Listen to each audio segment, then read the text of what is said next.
വീര്യം കുറഞ്ഞ മദ്യം ഉൽപ്പാദിപ്പിക്കുന്നതുമായി ബന്ധപ്പെട്ട വ്യവസ്ഥകൾ ബജറ്റിൽ നിർദ്ദേശിച്ച് ബിൽ തയ്യാറാക്കിയ ശേഷം പാർട്ടിയിലും മുന്നണിയിലും ആലോചിച്ചേ തീരുമാനമെടുക്കൂ എന്ന് പറയുന്നത് കണ്ണിൽ പൊടിയിടലാണ് എന്ന് മുൻ ധനമന്ത്രിയും CPN നേതാവുമായ KN ബാലഗോപാൽ MLA.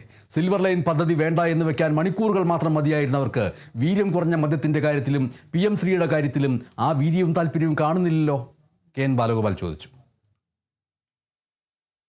അസംബ്ലിയിൽ നിയമം പാസ്സാക്കി കഴിഞ്ഞാൽ, ബില്ല് പാസ്സാക്കി കഴിഞ്ഞാൽ ആ ബില്ല് ഗവർണറുടെ അസന്റിന് പോകും, അത് പബ്ലിക് ഡോക്യുമെന്റ് ആവും. പിന്നെ അതിനകത്ത് വലിയ സാങ്കേതിക കാര്യമൊന്നുമില്ല ഇത് നടപ്പിലാക്കുന്നതിന്, വിൽക്കുന്നതിന്. UDF ചർച്ച ചെയ്തിട്ടാണ് ഇത് നടപ്പിലാക്കൂ എന്ന് പറയുന്നതിന് വിരുദ്ധമായി ബില്ല് പാസ്സാക്കി കഴിഞ്ഞാൽ ഇത് കയ്യിൽ നിന്ന് പോയി. കാരണം എറിഞ്ഞ കല്ല് പോലെ തന്നെയാ, പിന്നെ കയ്യിൽ നിന്ന് പോയല്ലോ. എറിഞ്ഞ കല്ല് പോലെയാണ്. നിയമം പാസ്സാക്കി കഴിഞ്ഞാൽ എറിഞ്ഞ കല്ല് തിരിച്ചെടുക്കാൻ പറ്റുമോ? എന്നിട്ട് UDFന്റെ നേതാക്കന്മാർ പലരും പറയുന്നത്, കോൺഗ്രസിന്റെ മന്ത്രിമാർ തന്നെ അല്ലെങ്കിൽ UDFന്റെ മന്ത്രിമാർ തന്നെ പറയുന്നത്, ഇത് ഞങ്ങൾ ചർച്ച ചെയ്തിട്ടേ നടപ്പിലാക്കുള്ളൂ, ഞങ്ങൾ നയമെടുത്തിട്ട് നടപ്പിലാക്കുള്ളൂ എന്ന് എക്സൈസ് മന്ത്രി അടക്കം പറയുന്നുണ്ട്.